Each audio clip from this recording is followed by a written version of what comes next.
The storm screamed across the empty land, carrying dust, ice, and a silence that felt too heavy to be natural.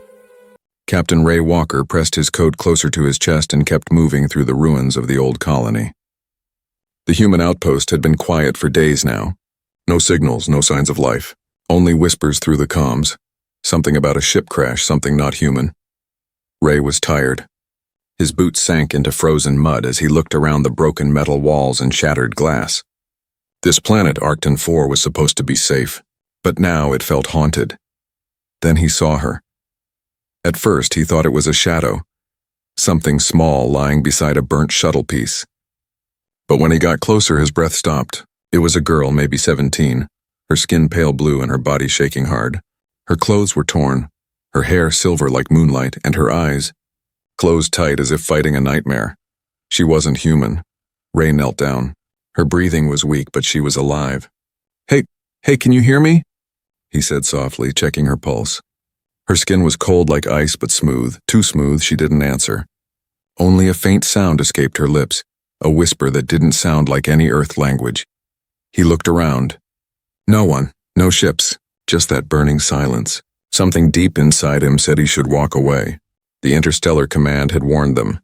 Do not interfere with unknown species. But Ray wasn't that kind of man. He couldn't leave her to die. He pulled off his coat and wrapped it around her trembling body. She was light, almost weightless. He lifted her in his arms, her silver hair brushing against his neck. As he started back toward his shelter, the storm grew stronger, almost as if the planet itself didn't want him to take her. Inside the small outpost, the heater barely worked. Ray laid her on the cot, covered her with blankets, and stared. Her face was calm now, soft, innocent. But there was something strange. Tiny symbols glowed faintly on her skin, like living tattoos. They pulsed, slow and rhythmic, as if syncing with her heartbeat. "What are you?" he whispered. He reached for his scanner, but before he could start, her hand moved, fast, grabbing his wrist. Her eyes opened. Ray froze. Her eyes were bright silver, glowing, filled with fear and something ancient. She looked around, breathing fast, ready to fight. Where am I?" she asked in broken English, her voice trembling. "You're safe," Ray said. "You crashed. I found you outside in the snow. Don't touch the beacon," she said quickly, looking around for something. Her gaze stopped at a small metal sphere lying on the floor beside the cot. It pulsed with faint red light. Ray frowned. "Beacon? You mean that thing?" "Please," she whispered, her voice full of terror. "Don't activate it. They'll come." "Who will come?" he asked, but she turned away, closing her eyes tight. Outside, thunder cracked. But it wasn't thunder. It was too heavy, too sharp. Ray stepped to the window and saw lights moving in the clouds, not lightning, but ships. "Command drones," he muttered, but deep down he knew they weren't human. He turned back to the girl. "Who's coming for you?" Her eyes opened again, glowing brighter now. "My mother," she said softly, "and you don't want to meet her." Ray felt the air freeze, the ground shook. The beacon on the floor pulsed faster, sending waves of blue light into the air. Ray rushed to grab it, but the girl screamed, "Don't! It's too late." The light burst, painting the whole room in blue fire. Every screen in the outpost flickered to life. Alien symbols, unknown energy readings. Somewhere above, a voice echoed, deep, cold, not human. "My child has been touched by a human." Ray's heart raced. The storm outside grew violent again. The beacon shattered, sending shards across the floor. The girl covered her ears, tears in her silver eyes. "She found me," she whispered. "She's coming." Ray looked at the sky through the glass. A dark shadow appeared among the clouds, and massive, glowing with alien runes descending toward the planet. And in that moment, he realized, saving that girl might have just doomed every human on Arcton 4. The outpost shook as the shadow above grew darker. Captain Ray Walker stood frozen, staring through the cracked window. The clouds glowed electric blue, and from within them something massive moved, a shape too large to be human-made. It was like a floating fortress, alive and breathing. The alien girl sat up weakly on the cot, still wrapped in Ray's coat. Her silver eyes reflected the light outside. She whispered something under her breath, words in a language he couldn't understand. The glowing marks on her skin began to shimmer again, brighter this time, as if they were answering the voice in the storm. Ray turned toward her. "What is that thing in the sky?" Her gaze stayed fixed on the window. "That's not a ship," she said slowly. "It's her." "Her?" he repeated. "You mean your mother?" She nodded, her voice trembling. "You shouldn't have helped me. Now she knows you touched me. She can see through me," Ray frowned. "See through you? That doesn't even make sense." But before he could say another word, the lights in the room flickered off. Every screen went black. Then a deep hum filled the air, low and steady, vibrating through the metal floor. Outside, the snowstorm stopped, frozen mid-motion. Even the wind seemed afraid to move. Then came the voice again. Human. It wasn't from the comms. It wasn't in the room. It was inside Ray's head. He staggered, clutching his ears, but there was no escaping it. The voice was everywhere. Inside the walls, the air, the very atoms around him. "You have taken what is mine." Ray looked at the girl. She was crying silently, her hands shaking. "She's talking to you," she said. "Through the signal. Through me." "Tell her I'm not her enemy," Ray said quickly. "Tell her I saved your life." The girl shook her head. "She doesn't care about life. Only control." The hum grew louder. The outpost trembled as if the world itself was rejecting them. Every metal beam groaned under pressure. The beacon fragments on the floor began to rise slowly, spinning in the air, glowing like burning stars. Ray grabbed the girl's arm. "We need to move, now." He pulled her toward the door, but when he opened it, a wave of blinding light hit him. He covered his eyes and saw figures outside. Tall, pale, with armor that seemed to shift like liquid metal. They weren't walking. They were gliding across the ground, moving in perfect silence. The girl gasped. "Sentinels," she whispered. "My mother's soldiers." "Soldiers?" "Great," Ray muttered, pulling his blaster from his side. "Any chance they like talking?" "They don't talk. They erase." The first sentinel raised its hand. A beam of white light shot out, slicing through the air and burning a line across the ground. Ray dove aside, pulling the girl down with him. "Run!" he shouted. They dashed through the snow, the ground shaking behind them as beams of energy hit the outpost, tearing it apart piece by piece. The entire structure exploded in a flash, sending flames and debris flying into the dark sky. Ray's ears rang. He couldn't hear her voice, only the sound of his heart pounding. They stumbled down a hill, landing behind a half-buried transport vehicle. The girl coughed, her body trembling. "You can't stop them," she said. "They don't stop until I'm gone." Ray wiped the blood from his lip and looked at her. "Then we'll give them something else to chase." He climbed into the wrecked transport, pressing buttons on the half-dead console. By miracle, a small engine coughed to life. "You said she can see through you," Ray said. "Can you block her signal?" The girl looked unsure. "Maybe, but I'll need power. A lot of it." Ray grinned slightly.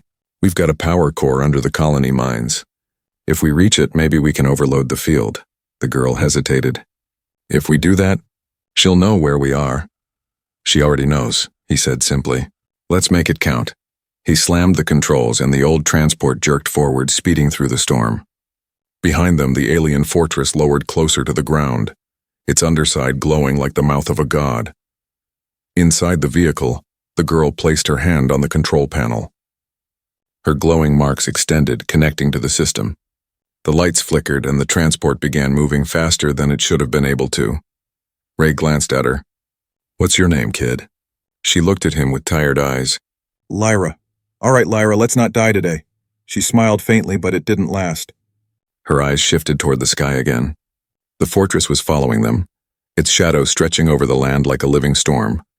And far above, the alien mother watched, a being made of light and thought, her voice whispering across the stars. "Run, little human. You can't hide from a god." The transport roared across the frozen wasteland, its old engines screaming against the cold air. Captain Ray Walker gripped the steering handles tightly, eyes fixed on the dark horizon. Behind them, lightning flashed through the clouds, painting the alien fortress in glowing blue light. It wasn't chasing them, it was searching for them. Beside him, Lyra sat quietly, her silver hair flowing in the dim light.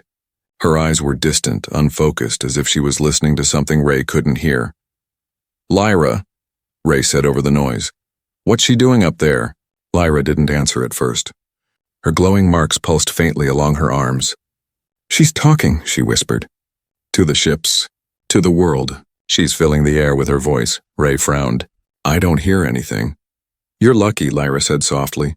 Her voice breaks minds. The old transport hit a bump and sparks flew from its side. The radar flickered, showing faint dots moving behind them. Too many. Ray slammed a fist on the console. Damn it. Those sentinels are still coming. Lyra's expression changed. She's using them to track me. They can sense my blood, Ray glanced at her. Then you'll need to make sure they can't. I told you, she said, looking down. If I block her signal, it'll hurt me. She built me from her own energy. Ray stared for a moment. She built you?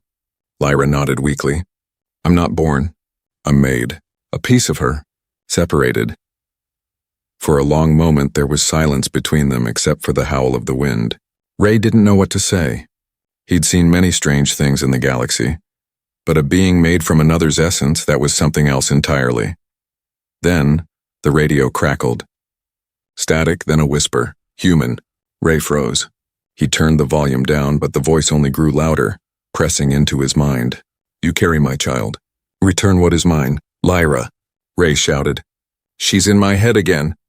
Lyra grabbed his hand. Don't listen. She'll twist your thoughts. She can make you see things that aren't real. Ray squeezed his eyes shut. The world around him began to distort. The sky turned red. The snow melted into liquid light and faces appeared in the storm. Faces of people he had lost, calling his name. His dead crew. His brother. His mother. He clenched his teeth. Not real. Not real. Then Lyra screamed and the illusion broke. The vision vanished, leaving only the white wasteland again. Ray panted heavily, sweat on his forehead. She almost had me. Lyra's eyes glowed bright with pain. She's testing you. She wants to know why you care. Ray looked at her. Because you were dying out there, that's why. She doesn't understand that, Lyra said sadly. Humans save because they feel. My kind doesn't feel. We only obey. The transport began to slow. The fuel gauge blinked red. Ray sighed. We're out of power. We'll need to move on foot. They stopped near the entrance of the old mining colony. Massive tunnels led underground, dark, ancient, and silent. Ray grabbed his gear and helped Lyra out. The cold bit deep, but the wind had gone still, unnaturally quiet. As they entered the tunnels, blue veins of crystal glowed faintly on the walls. Lyra touched one and it pulsed under her hand. These crystals, she said, they store life energy. Maybe enough to block her signal. Ray nodded. Good. Then let's use them. He began setting up a small generator while Lyra stood beside the crystals, closing her eyes. Her skin marks brightened, spreading light across the walls. The crystals started to hum, connecting to her energy. But then the ground shook. Dust fell from the ceiling. Lyra's eyes snapped open. She found us. Outside, the sky turned black again. From the fortress above, a massive beam of light shot toward the ground, striking somewhere near the tunnels. The entire mountain trembled. Ray grabbed Lyra's arm. We have to move deeper. They ran through the winding tunnels, the beam's shockwave chasing them like fire. Rocks fell around them. The deeper they went, the louder a strange noise became, a heartbeat slow and heavy echoing through the stone. What is that? Ray shouted. Lyra's face went pale. It's her heart. A fragment of it. She left part of herself here. Long ago, Ray stopped. Her heart is on this planet? Lyra nodded. That's why she can't leave. That's why she wants me. I'm the missing piece, Ray's mind raced. If we destroy it, she dies, Lyra finished softly. And maybe, I do too. They stared at each other as the heartbeat grew louder, shaking the tunnel walls. The crystals glowed brighter, reacting to her presence. Lyra took a deep breath. She's coming, she whispered. And when she arrives, this world won't survive the meeting. Ray stepped closer, gripping his blaster. Then we make sure she never leaves. The air inside the tunnels grew colder the deeper they went. Frost climbed the walls like veins, glowing with faint blue light. Captain Ray Walker led the way, his flashlight cutting through the fog. Beside him, Lyra moved silently, her silver eyes shimmering like small stars. Far above them, the alien fortress still rumbled, sending tremors through the ground. Each step they took echoed against the stone, like footsteps inside a giant sleeping creature. Ray stopped at a bend where the path split into three. Left or right? He asked. Lyra tilted her head, listening. Down, she whispered. Ray frowned. Down? There's no... Before he could finish, the floor cracked beneath them. The ice broke open and both of them fell into darkness. They landed hard on a metal platform deep underground. Ray coughed, his flashlight rolling away. The light revealed massive walls covered in alien carvings, shapes that moved when you looked at them too long. Lyra stood slowly, touching her arm where her marks were glowing brighter than ever. "We're close," she said softly. Ray picked up his flashlight and shone it forward. The tunnel ahead opened into a vast chamber, and in the middle of it floated a giant crystal, half buried in ice, half alive. Inside it pulsed a dim red light, beating slow and steady. Ray took a breath. "That's it, isn't it?" Lyra nodded. Her heart. The sound of the pulse filled the air, deep and heavy, like thunder under the earth. The closer they got, the louder it became until Ray could feel it in his bones. He stepped closer. "If we destroy it, what happens?" Lyra hesitated. "She will die, but the energy might destroy this planet too. It's connected to everything, even the atmosphere." Ray stared at the crystal. "So either we kill her and lose the planet, or we run and let her destroy us all anyway." Lyra lowered her eyes. "Yes." Ray walked around the heart, studying it. Strange metal cables ran from the ice into the ground, like veins spreading through the entire planet. On one of the walls he noticed something in human markings. He brushed away the frost. "Wait, this is Earth script." Carved into the wall were the words Project Gaia, Specimen Zero Containment Site. Ray froze. This was human-made. Lyra's face turned pale. "Your people found her first?" Ray stared at the writing. "Looks like it. We must have buried her here long before this colony was abandoned. Maybe they tried to study her.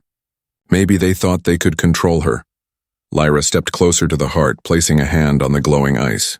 The light responded instantly, pulsing faster. "She's angry," Lyra whispered. "She remembers." Suddenly the air shimmered. A projection appeared above the crystal. A holographic figure of a woman, tall and radiant, her eyes bright with white fire. "Human," the voice said. "You stand before what your kind imprisoned. You stole my child. You tore my body apart." Ray aimed his blaster at the projection. "We didn't steal anything. I saved her." The hologram tilted its head. "You think mercy makes you innocent? You meddle in the affairs of gods," Lyra shouted. "Mother, stop." "They didn't know." The voice softened, but only slightly. "Daughter, you were made to return to me. You belong to the stars, not this broken world." Lyra stepped back, tears forming in her eyes. "I don't want to belong. I want to be free," the hologram glared. "Freedom is a human word. You were never meant to speak it." The chamber trembled. Cracks spread across the walls as energy surged from the heart. The cables on the floor began to glow red hot. Ray shouted over the noise, "Lyra! We need to stop it before it blows." Lyra looked at him, her eyes filled with fear and fire. "If I link with it, I might control it. But if she takes me over, you won't let her," Ray said. "You're stronger than her." Lyra hesitated, then nodded. "If I fail?" And she placed both hands on the heart. Instantly her body lit up, the marks on her skin burning like fire. The entire chamber shook violently. The hologram screamed, her voice echoing in every direction. "You cannot separate from me," Lyra cried out, pain searing through her. "I am not you." The crystal's glow exploded outward, blinding Ray. He shielded his face as the world turned white. When the light faded, Lyra was on the floor, motionless. The crystal's glow had dimmed, almost gone. Ray ran to her side. "Lyra, hey, stay with me." She opened her eyes weakly. "She's gone. For now." Ray looked at the heart. The red light was faint like a dying ember. "We need to finish this before she wakes again." Lyra nodded slowly. "Then we'll need something stronger than a blaster." Ray smiled grimly. Good thing humans like explosions. They both turned toward the tunnel entrance, unaware that high above, the fortress had begun to descend again, and something inside it was waking up. The ground above them groaned like a living thing. Dust fell from the tunnel ceiling as the mountain shook. Captain Ray Walker steadied himself against the wall. "She's moving," he said quietly. Lyra opened her eyes, still weak from connecting to the heart. "No," she whispered. "She's coming." A deep rumble rolled through the air. Outside, the sky turned blood red. The alien fortress, vast as a continent, was descending through the clouds. Its underside glowed with thousands of lights that moved like eyes searching the ground. Ray peered up through a fissure in the cave ceiling. "Looks like she's not waiting anymore." Lyra stood shakily, pressing her hand against the glowing ice wall. She knows I touched the heart. She felt it. Ray checked his weapon, though he knew it wouldn't matter against something that size. Then we need to finish this before she lands. They moved quickly through the tunnels. The hum of the heart followed them like a slow drumbeat. At one corner, Ray found an old mining cache, boxes marked with faded warning symbols. Inside were explosives, heavy and dusty but still intact. He grinned. Jackpot. Lyra stared at the bombs, her face uncertain. That much power could destroy half this mountain. Good, Ray said. If her heart is under here, we make sure it never beats again. Lyra shook her head. You don't understand. She's part of this planet. If it dies, the planet dies too. Ray's eyes hardened. If we don't stop her, there won't be a planet left to save. She looked down, silent for a moment. Then she nodded slowly. Then we do it together. As they prepared the charges, a strange calm fell over the tunnels. The air vibrated softly, as if whispering in another language. Lyra paused, frowning. She's speaking again. Ray froze. What's she saying? Lyra's voice grew distant, almost trance-like. She says she's proud of me. That she made me to understand humans and to test them. Ray turned sharply. Test us? Lyra nodded weakly. You were never meant to meet me by accident. She sent me. The crash wasn't random. The words hit Ray like ice water. You're saying she planned all this? Lyra's silver eyes met his. She wanted to see if humans would save something they feared. And you did, Ray cursed under his breath. So all this was a damn experiment. Lyra's expression softened. Maybe, but I'm not her anymore. I chose you. Before Ray could answer, the tunnel walls began to glow red. The fortress had reached the surface. A beam of light pierced the mountain above, melting ice and stone like butter. The air turned hot. Time's up, Ray said, grabbing the detonator. We blow it and run. But Lyra didn't move. She was staring upward, her expression full of pain. She's here. A column of white light shot through the ceiling, striking the chamber floor. The temperature dropped instantly. From within the beam, a shape appeared. A towering holographic figure of Lyra's mother. Her voice echoed like thunder. You cannot destroy me. You are inside me. Ray aimed his blaster. Lady, I've had enough of your god talk. The hologram ignored him, focusing on Lyra. Come home, my child. The humans have done their part. Lyra shook her head fiercely. I'm not your tool anymore. You are my echo, the mother said. Without me, you are nothing. Lyra stepped closer to the light. Then I'll be nothing. The energy around her exploded, a wave of silver light that cut through the chamber. Ray fell back, shielding his face. When he looked up, Lyra was standing inside the beam, glowing like a star. Ray, she shouted. You have to trigger it now. I'm not leaving you. She smiled faintly. You have to. Humanity needs a witness. The walls began to collapse as the mountain groaned. The heart inside the ice pulsed wildly, faster and faster. Ray hesitated, then slammed the detonator. The explosion was silent at first, a bloom of white light swallowing everything. The fortress above was struck by the blast. Its lights flickered, then dimmed. The holographic mother screamed as her form shattered into 1,000 fragments of light. The shockwave ripped through the clouds, sending debris into orbit. The mountain cracked open, spilling fire and ice into the sky. When the light faded, Ray lay half buried in snow. The fortress was gone. Only pieces of metal fell like burning rain. The air was quiet again. He sat up slowly, coughing. Lyra? No answer. Then he saw it, a faint glow in the snow, moving weakly. He stumbled toward it and found her lying among the shards, her eyes barely open. You did it, he said softly. Lyra smiled weakly. She's gone. For now. Ray took her hand. You're not nothing, Lyra. You're proof gods can bleed. Her eyes fluttered shut. Then maybe.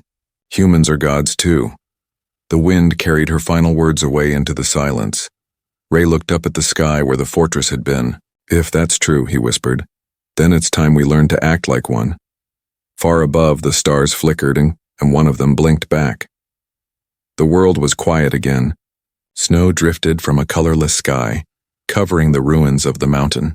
Captain Ray Walker sat beside Lyra's still body, his breath fogging in the frozen air. Around them, pieces of the alien fortress lay scattered like dead stars. The storm had ended, but the silence felt wrong, heavy, waiting. He pressed 2 fingers to Lyra's neck. A faint pulse. Weak but there. Still breathing, he whispered. Good girl. He lifted her carefully, wrapping her again in his torn coat. The cold bit through his gloves, but he ignored it. Above them, the clouds began to clear, revealing a night sky full of strange light. One star near the horizon flickered, then blinked. Once, twice, like an eye opening. Ray frowned. That's new. Hours later, he reached the remains of the outpost, now just blackened metal and snow. He set Lyra down beside a half-working heater and tried to fix a comm panel. Static hissed. This is Captain Ray Walker, survivor of Arcton 4, he said into the mic. If anyone's out there, we need extraction. Nothing but wind. He sighed and leaned back, staring at Lyra. Her glowing marks had dimmed to a faint blue, but they still pulsed slowly, like a heartbeat. She looked peaceful, almost human. Then the radio crackled. A voice, but mechanical, cold. Transmission received. Identify alien asset. Ray froze. Who is this? This is the Terran Defense Command, the voice replied. We tracked an energy burst from Arcton 4. Are you in possession of a non-human entity? Ray hesitated. He looked at Lyra. She's not an entity, he said quietly. She's alive. Repeat, Captain. Confirm capture or termination. Ray's jaw tightened. Negative. She's under my protection. There was a pause. Then static again. The connection died, Ray muttered. Great. Now they know. A low hum filled the air. Ray stepped outside and saw something breaking through the clouds. A ship, smaller than the fortress but human-made. Its engines burned bright red, descending fast. He ran back inside. Lyra, we've got company. The wrong kind. Her eyes opened slowly. Humans? Yeah, and I don't think they're here to help. Lyra sat up weakly, touching her chest. They'll take me. They'll use what's left of her energy. They'll make weapons. Ray loaded his blaster, shaking his head. Not if I can help it. Outside, the ship landed with a heavy thud. Snow blasted away as the doors opened and soldiers in black armor stepped out, helmets marked with the Terran defense symbol. A woman's voice came through a loudspeaker. Captain Walker, stand down. Hand over the alien for containment, Ray shouted back. She's not dangerous anymore. The woman's tone was sharp. You don't decide that. Ray turned to Lyra. We need to go. Can you walk? She nodded, though her steps were unsteady. They moved toward the back of the outpost, through the broken wall and into the frozen woods. The soldiers followed, lights cutting through the mist. Blaster fire cracked the silence. Ray returned a few shots, ducking behind a fallen tree. You okay? Lyra crouched beside him, her skin marks flickering. They're closing in. I can feel their energy. Then we make them lose it, Ray said. He aimed at a nearby ice ridge and fired. The heat split it open, sending a wave of snow crashing down the slope. The soldiers shouted as the avalanche swallowed them. For a moment there was quiet again. Then Lyra gasped. Her marks blazed bright silver. Something's calling me. Ray frowned. From where? She pointed upward. The star that blinked back. Ray followed her gaze. The same star now pulsed brighter, rhythmic like Morse code. A pattern. It's sending a message, Lyra whispered. It's her. No, not her. Something else. Something older. The ground trembled softly. From above, a streak of light descended, cutting through the atmosphere. It wasn't a ship. It looked like a comet, alive, weaving across the sky. Lyra's eyes widened. That's not from her. That's from the others. Ray's grip on his weapon tightened. Others? The ones she feared, Lyra said. The reason she came here. The reason she made me. The comet stopped mid-air, hovering high above the mountain ruins. The sky turned silver, and a voice, like, calm, gentle, but vast, filled their minds. Child of the Fallen One. Human who defied the stars. You are seen. Lyra fell to her knees, shaking. They found me. Ray looked up, defiant. If you're gods too, we've had enough of you. The voice seemed to smile. We are not gods, human. We are witnesses. And now, so are you. A beam of light descended from the comet, wrapping both of them in warmth. Ray tried to move, but couldn't. Lyra's hand found his. Don't be afraid, she said softly. This isn't the end. The light flared, brighter than the sun, and then, just as suddenly, vanished. The snow settled. The soldiers arrived moments later, but there was no trace of Ray or Lyra. Only two sets of footprints leading into the sky, and a faint whisper in the wind. The stars remember who dared to care. The world was gone. Ray opened his eyes to a sky that wasn't a sky. It shimmered like liquid glass, colors shifting and bending in every direction. He wasn't standing on ground anymore, he was floating in light. Beside him, Lyra drifted too, glowing softly, her silver hair flowing like smoke. "Where are we?" Ray asked, his voice echoing strangely. Lyra looked around, her eyes wide with wonder. "Between worlds," she whispered. "This is the space where stars are born." Ray turned slowly. All around them, massive shapes floated, spheres of light spinning slowly. Each one pulsed like a heartbeat. They weren't stars. They were memories. Lyra touched one. The light unfolded, showing a scene. Ancient cities made of crystal, beings of light walking among them. A civilization older than anything human. "These are her memories," Lyra said softly. "My mother's kind." "The creators," Ray frowned. "If they were so powerful, why destroy themselves?" Lyra's expression grew sad. "They didn't mean to. They tried to control creation. They made life in their image. But life grew beyond them." Ray nodded slowly. "So you're proof they failed?" She looked at him. "Or proof they succeeded." A soft wind stirred them, though there was no air. A shape appeared before them, tall, graceful, made of the same silver light as the stars. Its face was neither male nor female, but beautiful and terrible all at once. "Human," the voice said gently. "You are far from home." Ray's hand went to his weapon by instinct, but it wasn't there. "Yeah, I noticed." The being smiled faintly. "You destroyed one of our kind. The mother who lost herself to power." Ray glanced at Lyra. "I didn't do it alone." The being turned to Lyra. "You were her echo, her last creation, and yet you chose defiance." Lyra lowered her head. "I chose to live. A choice we once forgot how to make," the being said. It stepped closer. "You both carry something now. The spark of creation and the will of defiance. Together they are dangerous." Ray folded his arms. "What do you want from us?" The being tilted its head. "To offer a path.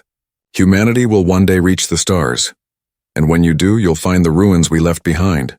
You'll find the same temptation." Ray's voice was steady. "And if we make the same mistakes? Then you will end as we did." Silence. Only the soft hum of the light around them. Lyra stepped forward. "There's another way," she said. "Let humans remember. Let them feel. That's what makes them different." The being looked at her for a long time. Then to Ray, "Would you carry that message?" Ray hesitated. "Why me?" "Because you cared, even when it was impossible." He looked at Lyra, fragile, glowing, alive because he refused to walk away. He nodded. "Yeah, I'll carry it." The being raised a hand.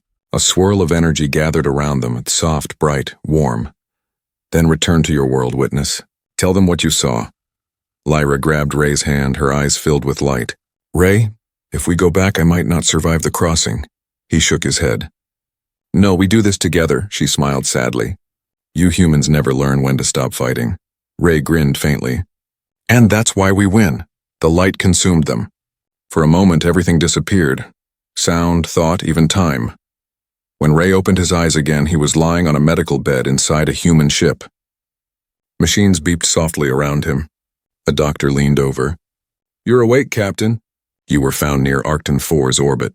No life signs detected from anyone else." Ray sat up slowly. His body ached, but his mind was clear. "Lyra," the doctor frowned. "There was no one else, sir. Just you."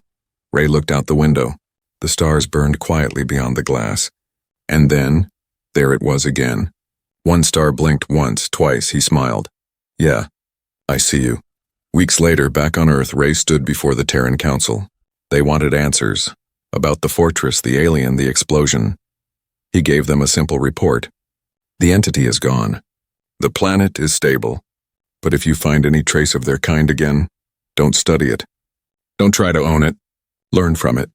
The council members exchanged glances. "Captain, that's not protocol." Ray looked them in the eye. "Neither is survival." He walked out before they could respond. That night, standing alone under the stars, he opened his hand. Inside was a small shard of silver crystal, faintly pulsing, alive. Her voice whispered faintly in his mind. "The stars remember you, Ray Walker." He smiled. "And I remember you, Lyra." A shooting star crossed the sky, bright, fast, beautiful. For a moment, Ray could almost hear laughter in the wind, and somewhere far away among the galaxies, a new world was forming, a place where creation and kindness could coexist. The universe had seen what a human heart could do, and it would never forget.